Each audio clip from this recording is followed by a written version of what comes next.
Donc même sans communiquer, même sans parler, les gens comprennent le message derrière. C'est que là, tu as fait quand même un bon travail. Où est-ce qu'il faut chercher? Parce que... on sait pas. En fait, il faut fixer les prix. Est-ce que mes prix sont trop bas? Comment ça se passe? Ça sert à rien de vouloir aller créer un chemin alors qu'il y a déjà un chemin créé. Marche dans ce chemin et continue la route.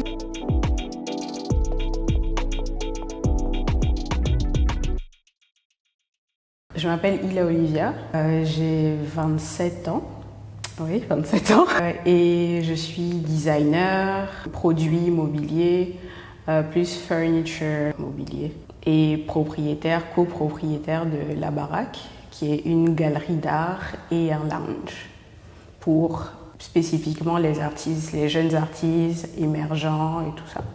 Donc voilà un peu. Merci pour cette présentation. Du coup, je vais commencer avec mes premières questions. Okay. Est-ce que tu veux parler un peu de ton parcours académique? J'ai commencé mes études à Toulouse. J'ai fait une prépa en art à Toulouse et ensuite je suis allée à Londres et j'ai fait là-bas mon bachelor et mon master. Donc je suis restée là-bas 6-7 ans environ. J'ai fait un bachelor en architecture d'intérieur et mon master en design produit immobilier. Donc en fait je suis architecte d'intérieur et designer. Mais en ce moment je me concentre plus effectivement sur la partie design et tout. Parce que c'est plus ce qui me passionne. J'aime toucher la matière, faire moi-même. Donc c'est sur ça que je me concentre pour l'instant. Je fais aussi de la photographie. Bon, j'essaie de toucher un peu à tout. Est-ce que tu savais dès le début de ton bachelor que tu allais te diriger vers le design? Non, pas du tout. Alors depuis petite, en fait, je voulais faire architecture, bâtiment et tout ça. Mais je me suis dit que j'étais pas assez bonne en maths pour faire de l'architecture. Alors que c'est pas vrai. Les maths, a priori, sont pas nécessaires pour des études d'architecture. Oui, apparemment, mais c'était ma pensée. Je me suis dit, bon, je suis pas assez bonne en maths, donc je vais faire de l'architecture d'intérieur. Parce qu'au moins, je serais dans le milieu, je pourrais quand même dessiner, faire des petits trucs, même si je dois être avec un architecte, mais bon, ça rentre quand même dans le truc. Donc, j'ai fait architecture d'intérieur et j'ai fait des stages en architecte d'intérieur et en fait c'est là que je me suis rendu compte qu'en fait non. En fait c'était pas une bonne idée, c'était pas le plan. C'était pas le plan parce que j'étais pas assez dans la création, oui, dans le toucher, dans le faire, dans la recherche et dans la recherche. Et c'est comme ça en fait que je me suis dirigée vers le design produit, mobilier et tout ça. Déjà, quand est-ce que tu as fini tes études? J'ai graduate en mars-avril 2023 et je suis rentrée directement. Donc là, ouais, ça fait un peu plus d'1 an que je suis rentrée.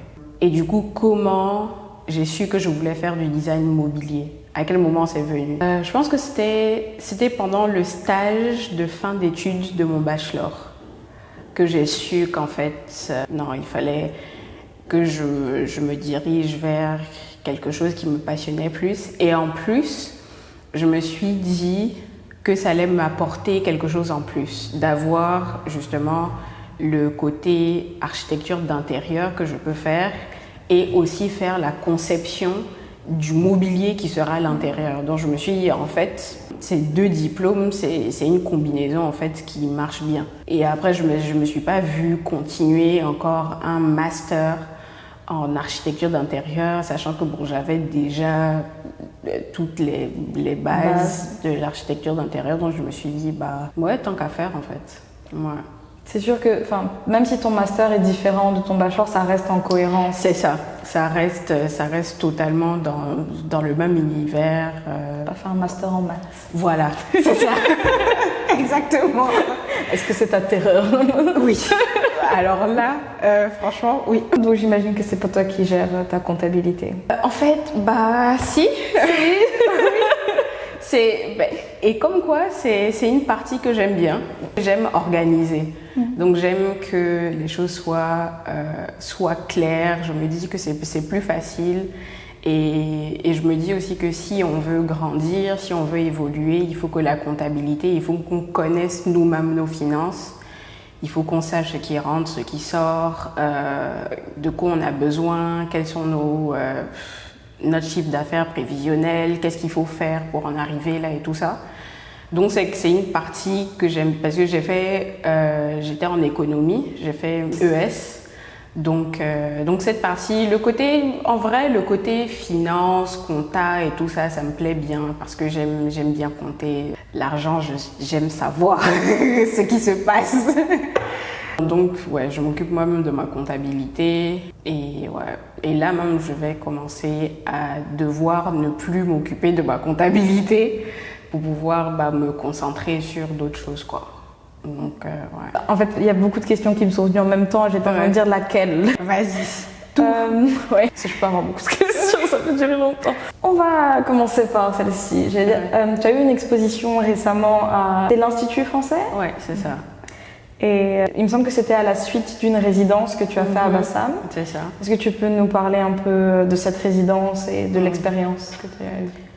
Alors, la résidence est arrivée à un moment où je venais d'arriver à Abidjan, donc il y a 1 an, et j'étais vraiment dans la recherche, avec qui travailler, les matériaux, qui voir, comment. Je commençais à faire moi-même mes propres expériences et tout ça. Et je suis quelqu'un de base, j'aime pas trop montrer ce que je fais. J'aime bien peaufiner les trucs dans le secret. Et après, montrer tout ça. Je montrais mes dessins, mes modèles et tout à des amis, à des oncles, tantes et tout ça. Et c'est comme ça que de temps en temps, je montrais à Jean Servet pour qu'il me conseille, pour qu'il voit un peu et tout ça. Et c'est après ça que un matin, il m'a contacté, il m'a dit qu'il ouvre la première résidence justement à Maison Nzima à Bassam et de participer et que justement comme je suis dans cette étape de recherche et tout ça, que ça va être beneficial pour moi quoi. Et donc ouais, c'est comme ça que je suis allée à Bassam. C'était vraiment le moment parfait parce que je cherchais un moment pour me concentrer en fait sur ce côté mobilier là, parce que avec la baraque, avec d'autres projets personnels et tout ça, j'ai pas forcément le temps plein de me concentrer sur la création et tout ça. Donc c'est 1 mois à Bassam, c'était vraiment ça tombait vraiment au bon moment. Et étant donné que c'était à Bassam, c'est plus calme, tu as la mer à côté, c'est plus relaxant. En termes de créativité, de réflexion, franchement, on respire quoi. On respire et tu arrives à mieux créer. En tout cas, pour moi, c'était ce que je ressentais.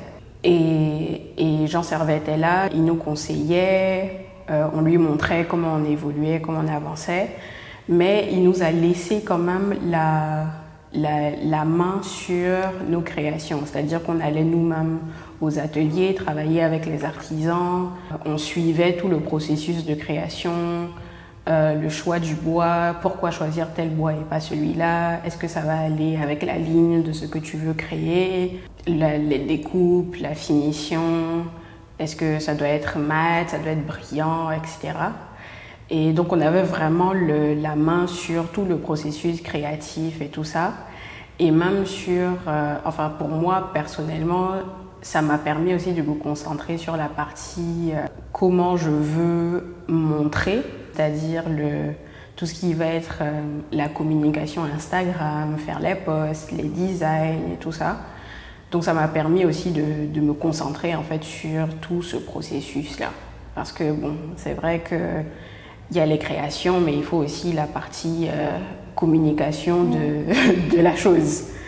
Mais en tout cas, c'était une expérience superbe parce que j'ai pu toucher, j'ai pu faire moi-même, j'ai pu apprendre, comprendre la matière, comprendre le bois parce que j'ai travaillé majoritairement avec du bois. Et ouais, donc ça s'est terminé en une restitution à l'Institut français parce que la résidence même était en partenariat avec l'Institut français. Et franchement, c'était première expo, première fois que je montrais véritablement mon travail.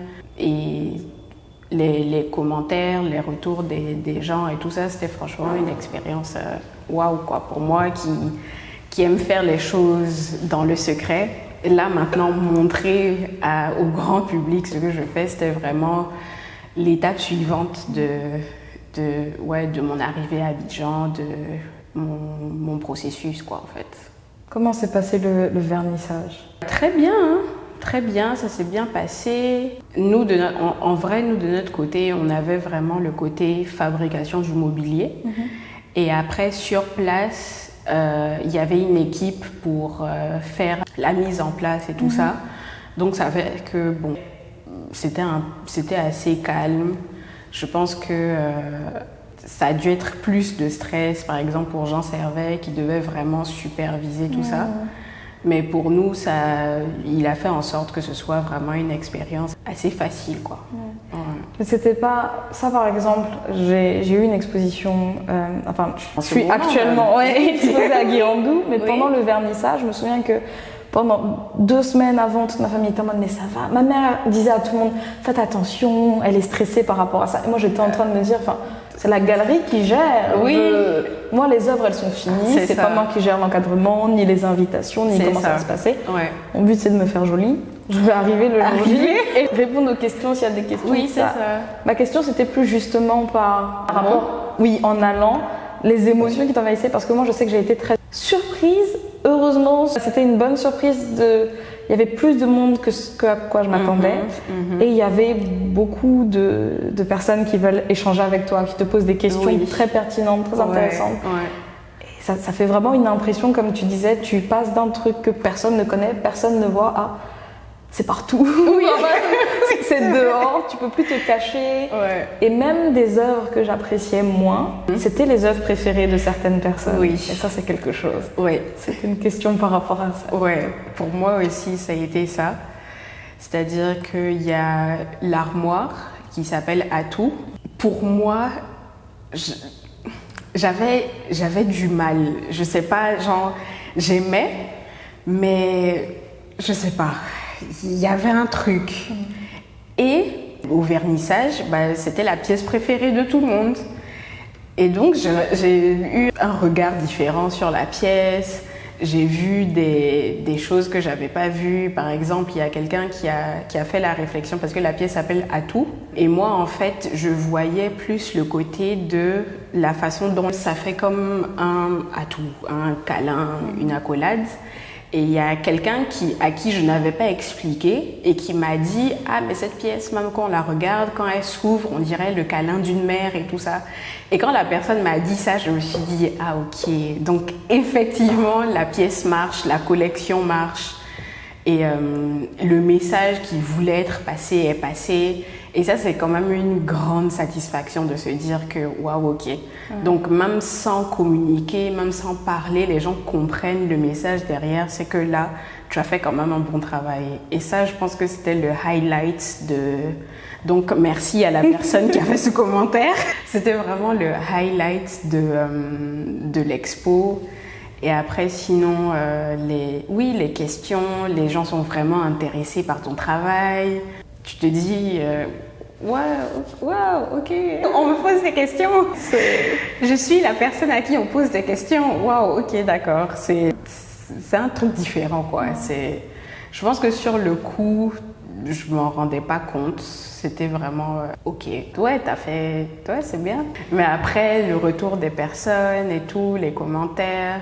Et même des commentaires de personnes que tu admires, qui font un bon travail dans leur domaine, Jean Servet. Et tout ça, c'était vraiment waouh, ok. Donc en fait, tu fais bien quand même. Mais et sinon, en amont, avant l'expo, non, je pense que j'avais pas forcément de stress. C'est plus après.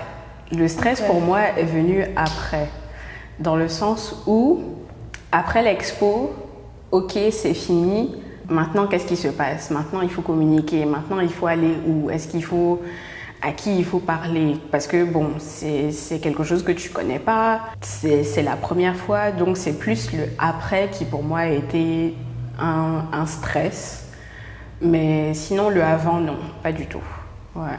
Je vais dire sur ce après, parce que là, on en a déjà, je pense, on a un peu esquissé le problème, mais quand je te parlais de comptabilité, Ouais. quand on a parlé par rapport à la communication, Ouais. au final, certaines personnes qui ne sont pas dans le milieu négligent vraiment le temps, tout le travail annexe à la création des artistes. Ouais. Parce que c'est pas juste on va peindre ou designer le meuble, c'est aussi le travail de recherche déjà, mais ça c'est la partie créative, mais la recherche, les différents essais avant d'arriver sur quelque chose, mais ensuite effectivement, comment on communique, comment est-ce qu'on trouve les personnes qui vont nous exposer, comment on trouve, et ça c'est comment trouver ta cible, les clients types, qui va aimer, à qui il faut.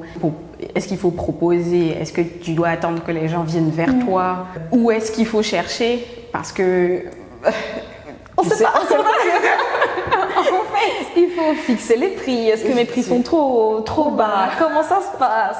Exactement. Et il y a des opportunités aussi.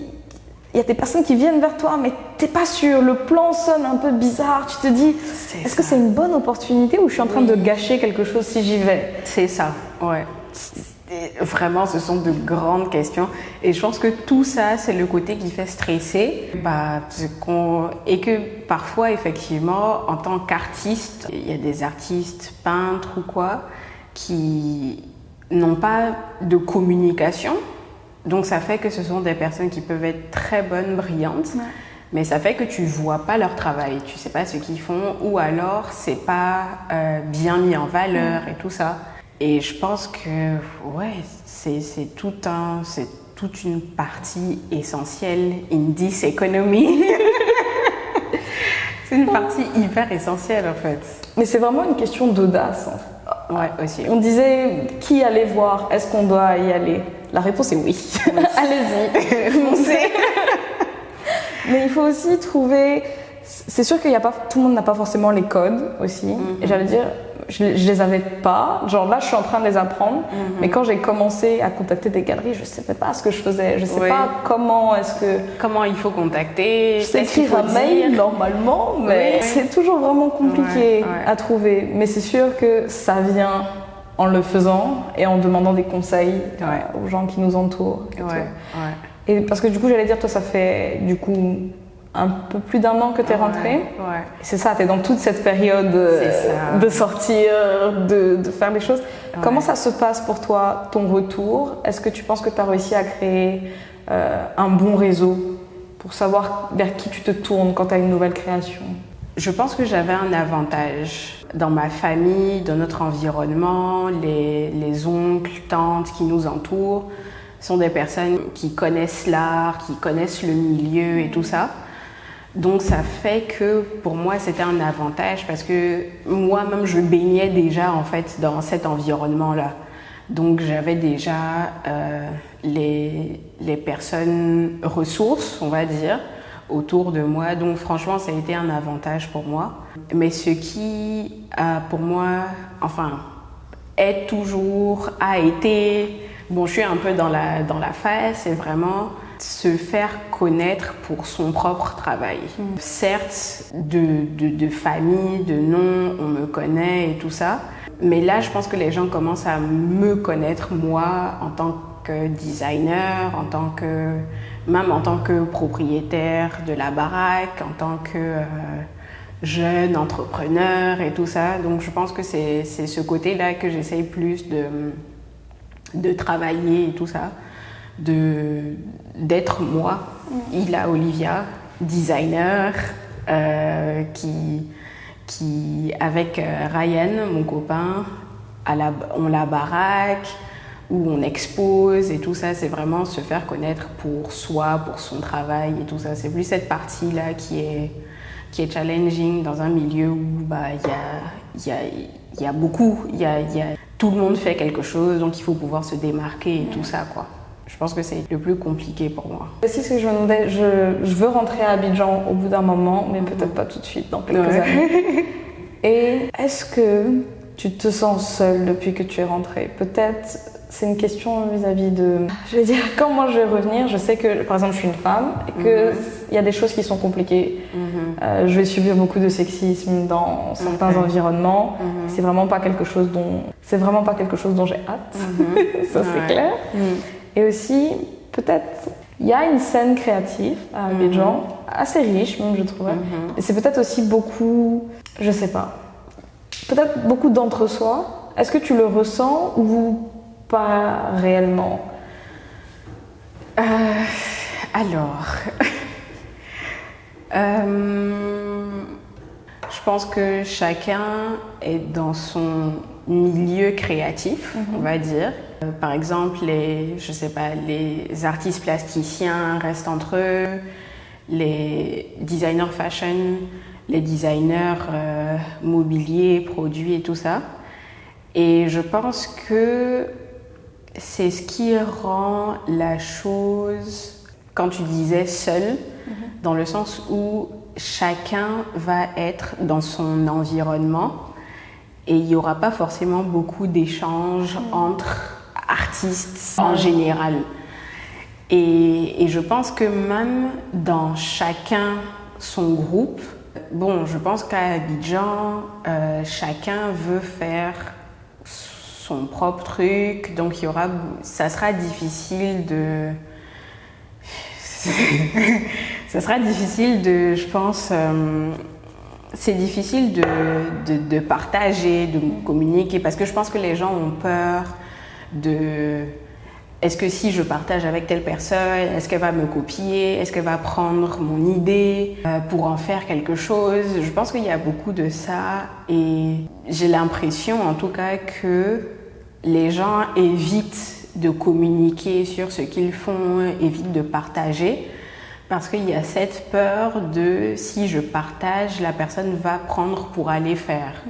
Ou alors mon idée peut être volée et mal réalisée ou quoi. Et je pense que c'est ce qui fait le côté où les gens évitent de communiquer, de partager les idées. Il n'y a pas de collaboration?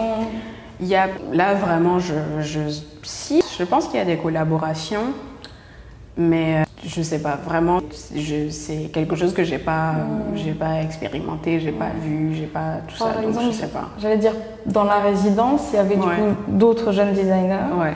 Est-ce que vous avez cherché à travailler ensemble? Est-ce qu'il y avait de l'entraide entre vous? C'était vraiment chacun travaillait de son côté? Non, chacun regardait, essayait d'apporter des conseils à l'autre et tout ça. Je pense que, étant donné qu'on était dans un environnement dédié à ça, dédié à la discussion, dédié à OK, on est là pour créer, donc créons en fait. Et à la fin, chacun aura un travail personnel et individuel qui va représenter sa propre personne. Donc au final, oui, on peut s'entraider. Il n'y aurait pas de raison pour ne pas, en fait. Une autre personne peut avoir un point de vue qui va apporter quelque chose à ce que tu es déjà en train de faire.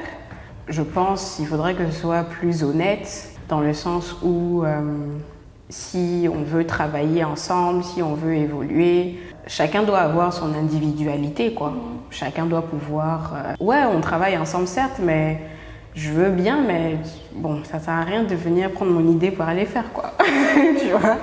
Est-ce que c'est quelque chose qui te fait peur, que des gens te copient ton travail? Personnellement, pas forcément, parce que étant croyante, je crois que ce que je fais, il y aura toujours moi. On va toujours savoir que c'est moi. Et même si on copie, même si whatever, où je dois aller avec ce que je dois faire, ça ira tout droit. Voilà. Donc en soi, tout le monde copie, on se copie tous, et dans tous les domaines artistiques, dans tous les domaines. C'est-à-dire qu'il n'y a rien de nouveau, clairement. Donc c'est vraiment s'inspirer, ok, mais apporter, chacun doit apporter son originalité. Parce que c'est bien de copier, mais si tu copies quelqu'un, tu vas pas forcément transmettre le même message. L'impact sera forcément différent parce que tu ne portes pas le message. Et moi, j'estime que si je crée quelque chose et que je porte un message, peu importe si c'est copié, si c'est repris, peu importe, le message qui va avec ce que j'ai créé ne sera que transmis par moi. Donc, bon, moi, écoute, tu vas pas rester caché pour que les gens ne te volent pas. Oui, c'est ça. Et dans tous les cas, bon, tout est partout, tout est partout. Donc, comment tu vas empêcher quelqu'un qui est je ne sais pas où de...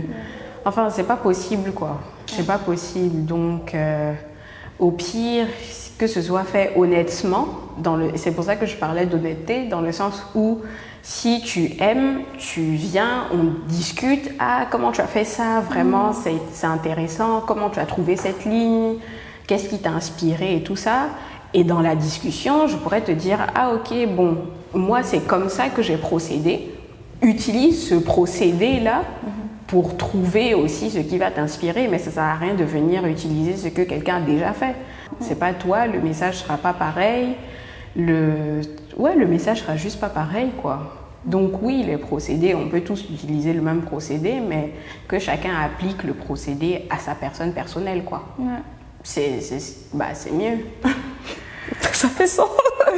Mais bon, écoute, on sait jamais. Genre.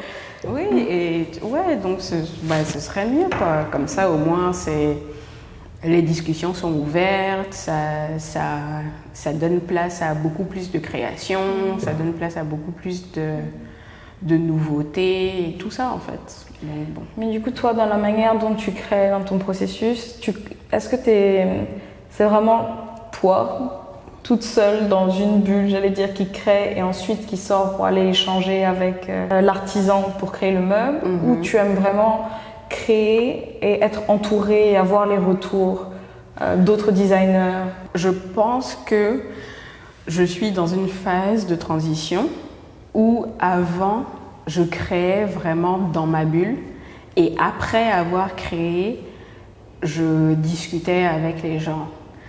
Et je pense que maintenant, je suis plus dans une phase de je crée, je discute, je continue, je discute, je continue, je discute. Et oui, je pense que bon, tout artiste en évoluant, je pense qu'on ne peut pas forcément... après, bon, quoique, je sais pas. Mais pour moi, personnellement, je me dis que il y a toujours des gens qui ont déjà fait et qui ont peut-être même fait mieux. Donc pourquoi se priver? Ça ne sert à rien de vouloir aller créer un chemin alors qu'il y a déjà un chemin créé. Marche dans ce chemin et continue la route. Je veux dire, on n'a pas besoin de recréer tout quand on commence quelque chose. Oui. Il y a toutes les personnes avant nous qui sont passées. Oui. L'idée, c'est de continuer le chemin. Non, mais t'as raison, c'est vraiment... Cette notion de « oui, je me suis fait moi-même », je trouve que c'est pas... bon, je sais pas, hein, mais pour moi, personnellement, je me dis, s'il y a des choses qui ont déjà été bâties, je vais essayer de bâtir au-dessus de ça. Mais je vais pas commencer à zéro. Enfin... Je ne vais pas commencer à zéro juste pour que les gens se disent « Ah, elle s'est construite seule ». Non, personne ne se construit seul. Le monde est déjà créé, le monde est déjà fait. Et même si tu veux pas, le fait de voir les choses, inconsciemment, ça te marque. Donc tout ce que tu vas créer sera forcément inspiré de quelque chose, même si ce n'est pas voulu et tout ça. Parce que on est entouré de plein de choses, le monde vit, il y a des créations, avec les réseaux, on voit tellement de choses. Donc on ne peut pas juste être là et se dire « Ah, j'ai créé ». Je trouve, en fait pour moi c'est genre, c'est incroyable d'être là et de se dire ah, c'est moi qui ai créé. Genre avec tout ce qui a été découvert dans le monde, là tu vas créer. Genre non. Enfin pour moi c'est pas possible. Genre on peut toujours améliorer, évoluer, faire mieux. Mais là, pour créer de nouvelles choses, waouh! Là c'est fort. Là il faut être très très fort. Encore une fois, in this economy, c'est mieux de construire et d'améliorer ce qui a déjà été fait. Ça sert à rien de vouloir tout détruire pour tout recommencer. Après, bon, quand c'est mal fait et qu'il faut repartir à la base, ok, mais c'est pas pour tout qu'il faut faire ça, quoi. Mais même quand c'est mal fait, ça veut dire c'est faire à partir du chemin qui a déjà été fait. Voilà, ça a été fait et je pars du principe que ça va pas. Oui. Donc je sais que c'est pas vers ça que je dois me tourner. C'est ça. Je dois transformer ou faire le contraire, mais pas ça. Ouais. Bon, inspirez-vous. Il n'y a rien de mal à s'inspirer. Inspirez-vous. Ne copiez pas. Et si vous voyez des choses que vous aimez, allez-y discuter avec ces personnes. Au pire, on vous dira non. Voilà. Au pire, on vous répondra pas. Mais si on vous répond pas aujourd'hui, c'est pas pour autant qu'on vous répondra jamais. Oui. Voilà. Moi, c'est ce que je me dis. C'est qu'au pire, au pire, on te dira non, je veux pas. Ok. Ce sera quelqu'un d'autre qui dira oui, de toute façon. Ouais. C'est ça. Donc, oui, moi je suis pour parler, discuter, échanger et tout. Ouais, ça apporte. Ouais. J'allais dire, là, on est assise dans tes chaises. Oui. C'est celle que tu as réalisée dans la résidence?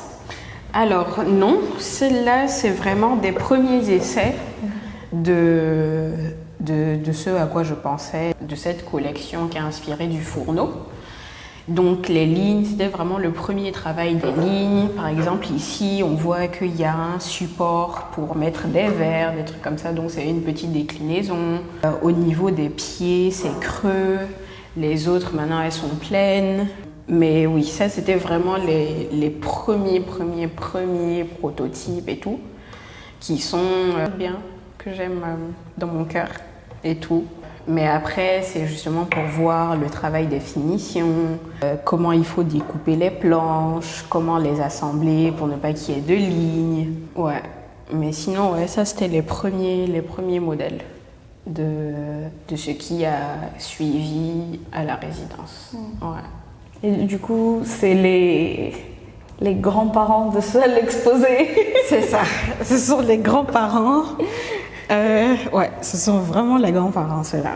Ouais. Mais confortables, sympathiques aussi. Est-ce que tu peux me parler d'autres des œuvres? La collection s'appelle Ayale, qui en nzima apollonien veut dire accueil, rassembler, faire briller. Et donc dans la collection, je me suis inspirée du Fourneau.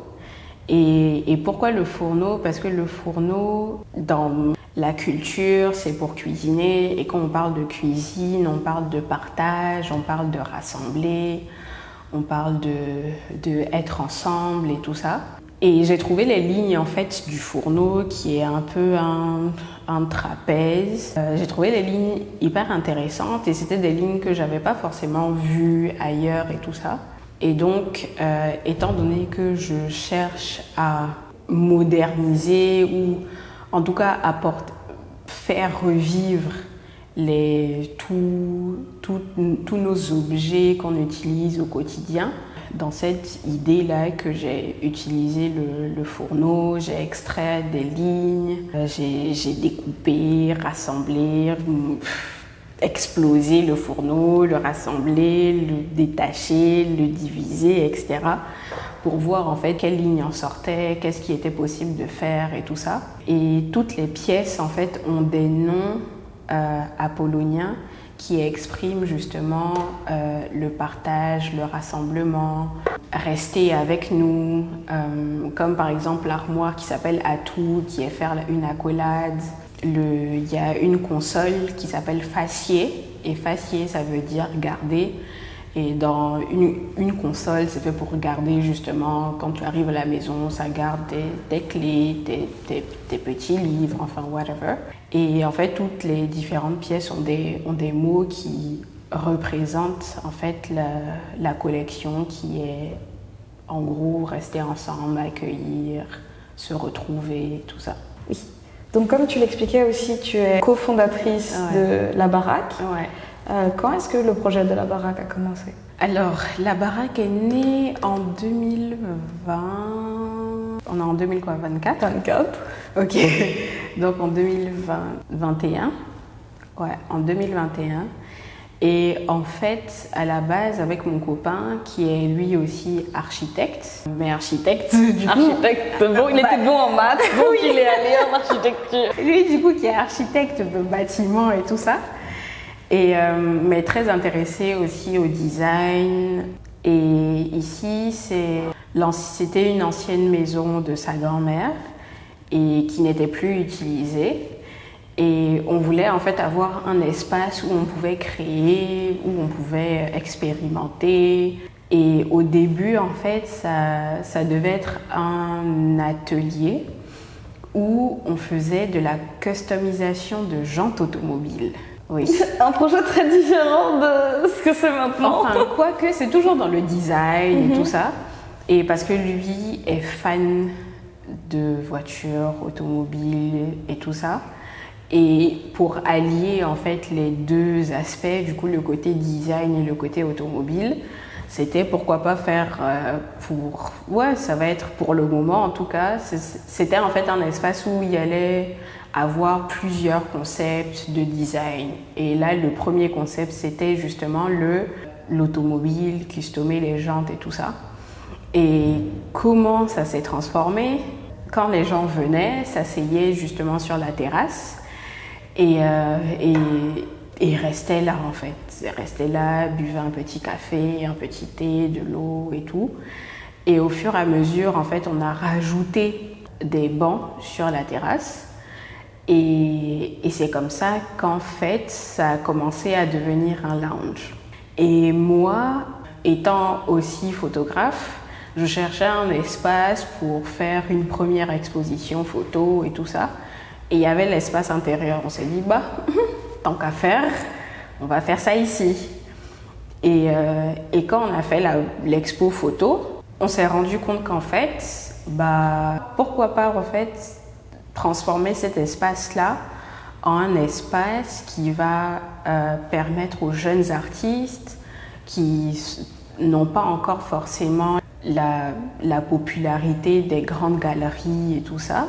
Pourquoi ne pas offrir un espace où ces jeunes artistes-là pourront venir exposer et tout ça? Et vu qu'on connaît des personnes dans ces galeries-là, on pourra les appeler pour qu'ils viennent voir ce qui est exposé ici et ces artistes pourront avoir justement cette entrée-là dans ces galeries. Et c'est comme ça que en fait, la galerie aussi est née.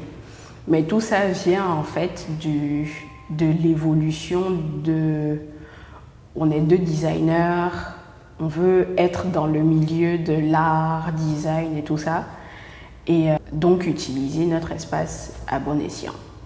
Et c'est comme ça que La Baraque, galerie d'art plus lounge a commencé.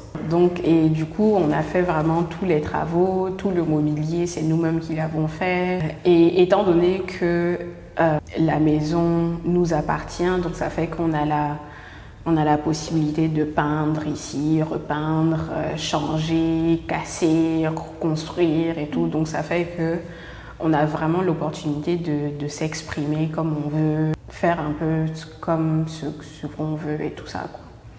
Donc c'est pratique aussi. Du coup, combien d'expositions vous avez faites depuis que La Baraque fait aussi des expositions? Alors, on a fait, je pense, environ, 5. Ouais, entre 5 et 7 expos environ. Et est-ce que ça a été difficile à organiser, de trouver les artistes ou au contraire, comme vous avez déjà pas mal peut-être de contacts dans la scène, c'était assez évident de trouver les artistes, il n'y a pas vraiment eu de conflit ou au contraire tout était chaotique? Alors, je dirais pas chaotique, mais je dirais pas que c'était facile non plus parce que on s'est vraiment dit qu'on allait le faire nous-mêmes. Donc même pour trouver les artistes, on les cherchait nous-mêmes. On a essayé vraiment d'être hyper indépendant dans ce qu'on voulait créer pour que ce soit vraiment notre identité. Donc dans la recherche des artistes, c'est nous-mêmes qui les cherchions sur Instagram ou à l'INSAC, on y allait pour voir ce qui se faisait et tout ça. Ou alors il y avait des gens qui nous contactaient pour des gens qui sont venus, qui ont aimé, qui ont voulu exposer et tout ça. Donc un peu de tout en fait. Et on est arrivé à un stade où, étant donné que ni lui ni moi n'avons fait vraiment des études de curateur et curatrice, même en termes de relations presse, artistiques et tout ça, on n'a pas fait ce genre d'études. Donc à un moment donné, on arrive à ce palier où là c'est le moment de faire plus, mais on n'a pas les compétences dans ce domaine-là en question. Et je pense que c'est plus ce côté-là qui a été difficile de... Ok, au début, on le faisait, mais à un moment donné, quand tu veux grandir, il faut forcément trouver les personnes sources qui connaissent effectivement le milieu. C'est qu'on peut avoir la vision on a toujours la vision directe. La vision directrice, mais on a besoin de quelqu'un qui a fait les études pour ça, pour la gestion des artistes, la gestion de la presse, comment communiquer sur l'expo, etc. Et ouais, je pense que c'est plus cette partie-là qui a été un peu plus compliquée. Ouais. Mais là, est-ce que tu dirais que vous avez déjà trouvé ce qu'il vous fallait pour régler ce problème ou que c'est maintenant qu'il va falloir... Non, on a réglé le problème. Donc, donc je pense que là, tout va continuer d'évoluer, grâce à Dieu.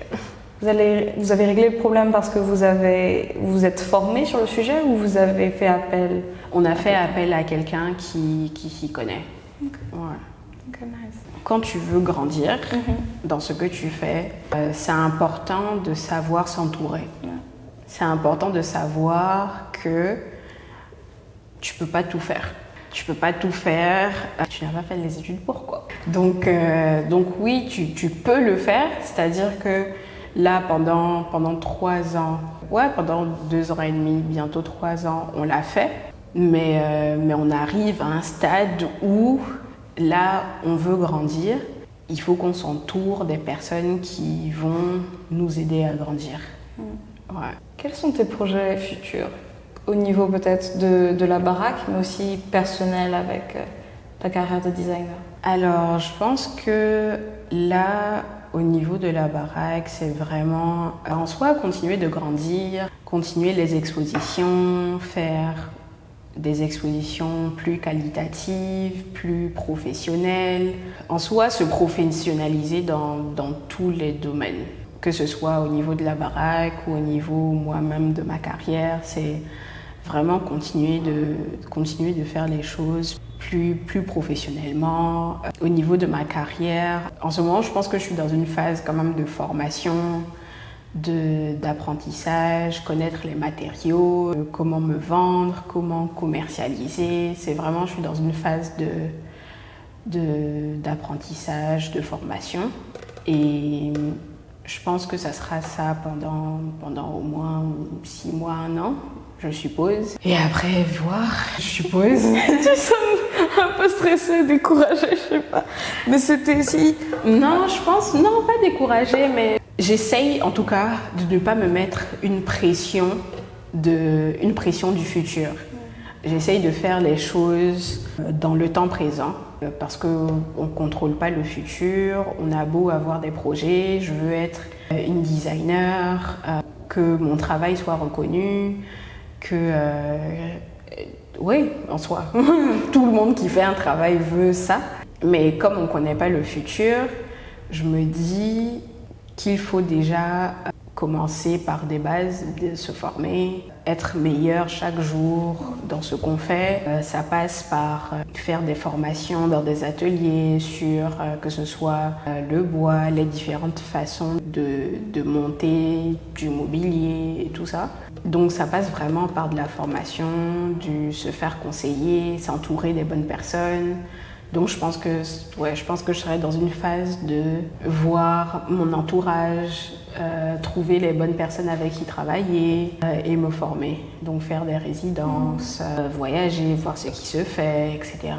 Et oui, pour la baraque, c'est vraiment continuer d'évoluer, continuer d'être vraiment reconnu pour ok, c'est une galerie d'art pour les artistes émergents. Et puis en soi, continuer d'évoluer quoi, petit à petit. Si on a une vision, je pense que le plus important, c'est d'avoir la vision, c'est d'avoir où est-ce qu'on veut aller, qu'est-ce qu'on veut faire. Et vraiment marcher dans cette vision, ne pas se laisser distraire par est-ce que c'est pas assez rapide, est-ce que là il faut faire tout ça. Non. Il faut vraiment aller petit à petit. Je pense que c'est le plus important. Ne pas se précipiter parce que bon, on ne sait pas, on va pas dire on a la vie devant nous parce qu'on connaît pas demain, mais en tout cas, ce qu'on peut faire aujourd'hui, il faut le faire quoi. Et puis tranquille. Et ça ira quoi. C'est des choses qui mettent du temps de toute façon. Oui. J'allais dire une carrière d'artiste ou de designer parce que c'est effectivement une formation en continu. Et aussi, il faut prendre le temps de développer un style, d'avoir la confiance des gens, de soi-même être sûr et certain de ce qu'on veut faire. Ouais. Mais du coup, tu vas travailler, j'imagine, sur des nouvelles collections à l'avenir, tenter des nouvelles choses. Oui, en ce moment, j'essaye de... en ce moment, je suis vraiment dans la recherche des matériaux, faire des associations, travailler de nouveaux matériaux, parce que là, j'ai travaillé vraiment le bois, donc je sais pas, travailler le verre, tu vois, c'est vraiment, là, je suis vraiment dans un peu une recherche peut-être que la collection, ça sera une collection recherche.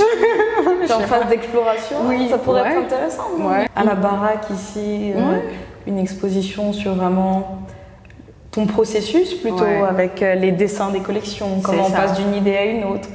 Montrer au public que c'est pas toujours aussi simple que le meuble il est là parce que j'ai fait ça.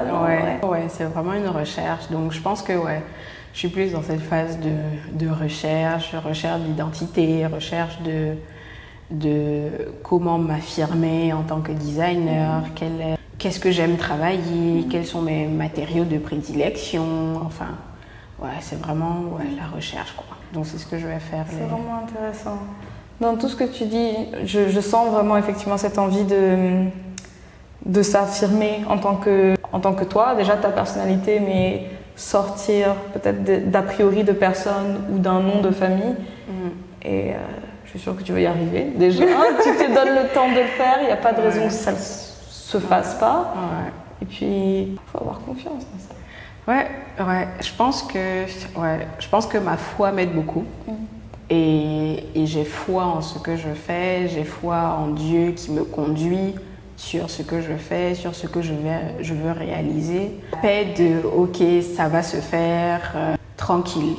Tranquille, c'est un processus, c'est un chemin, c'est une exploration, mais tu es sur le bon chemin, donc vas-y.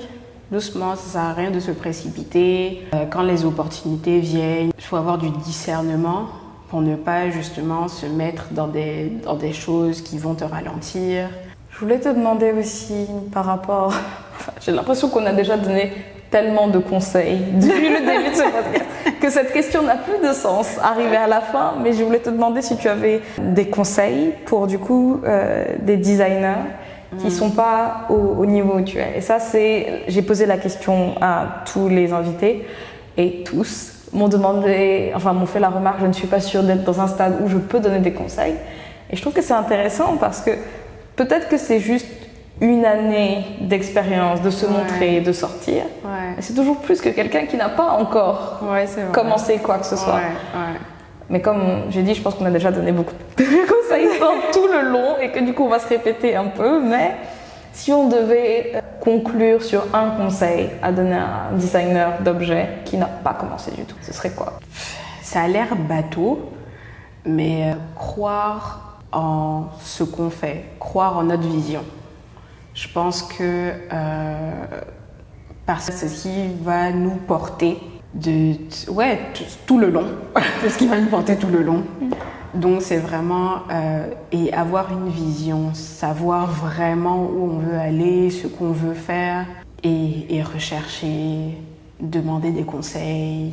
Oui, c'est demander des conseils parce que c'est avec les conseils des gens, c'est en entendant les personnes qui nous disent « Ah, mais c'est bien ce que tu fais, vas-y, continue et tout », que ça te donne aussi cette motivation de se dire « Ok, c'est vraiment la bonne voie ».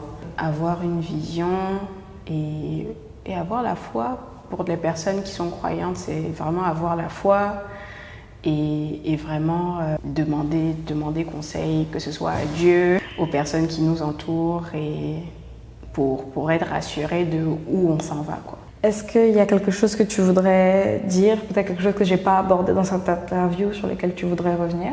Je pense qu'on a bien fait le tour, mais je dirais quand même, quand quelqu'un fait quelque chose qu'on aime, ne pas hésiter à aller lui parler, à aller demander conseil.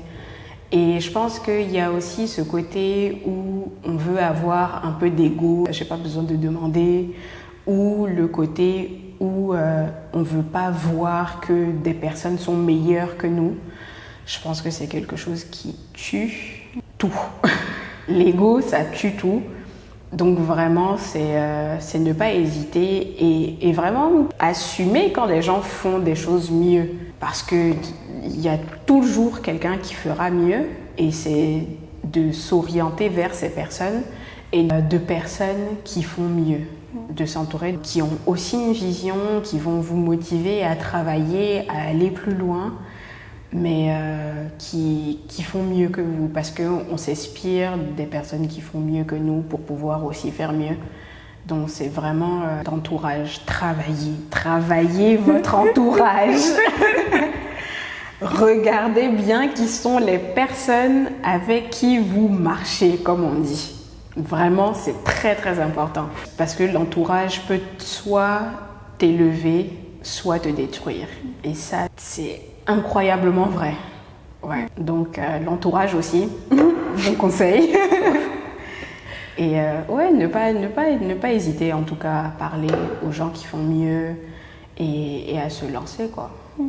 Je serais très curieuse de refaire cette interview dans quelques années et avoir en fait même un comparatif de ce que tu disais, ce travail de recherche où t'es et où est-ce que t'en es dans 3 ans. Je serais vraiment très curieuse de voir ça, si le podcast existe encore. On espère que ça existera. J'espère que ça va plaire aux gens, parce que moi en tout cas, j'ai vraiment beaucoup de plaisir à faire ces interviews, à rencontrer ces différentes personnes qui ont tellement de choses intéressantes à dire en fait. Et j'aimerais qu'il y ait plus de plateformes. Il peut en avoir une infinité. Je veux dire, si vous voulez faire un podcast qui fait des interviews avec les artistes, allez-y. Interviewez même les mêmes artistes parce que vous avez certainement d'autres questions à poser, vous avez certainement une autre approche et c'est intéressant. Et je pense qu'on pourrait faire 10 podcasts de toi qui expliquent ton travail et ce serait 10 podcasts très différents qui apporteraient beaucoup de choses à n'importe qui. Donc, du coup aussi merci pour la baraque, pour effectivement créer un lieu en plus pour montrer des artistes, c'est super important. Merci, c'est gentil. Ouais, c'est vrai, je le pense vraiment. Et on essaye d'apporter notre petite pierre à l'édifice. Je trouve que vous le faites très bien. On sent quand même, je sais plus laquelle que j'étais venue, c'était avec un artiste, c'était un street artiste. Et je me souviens, j'avais visité avec mon copain et j'étais en train de me dire, c'est quand même bien fait. Genre, je trouvais qu'il y avait, il n'y a pas beaucoup de pièces dans l'endroit, mais qu'elles étaient toutes cohérentes, que ça avait été installé d'une bonne manière et que c'était un artiste intéressant en fait à représenter. Donc merci, c'est gentil. Félicitations pour tout. Merci. Bonne chance. Félicitations à toi aussi pour le podcast. Merci beaucoup. Pour l'exposition. Merci beaucoup. Tout ce qui se passe. Il y a des choses qui se passent. Merci beaucoup d'avoir participé. Ça m'a fait très plaisir de te recevoir. Pareillement. Et puis, on va suivre ce que tu fais pour voir et on ton suit évolution. aussi ce que toi tu fais. Merci. Merci beaucoup.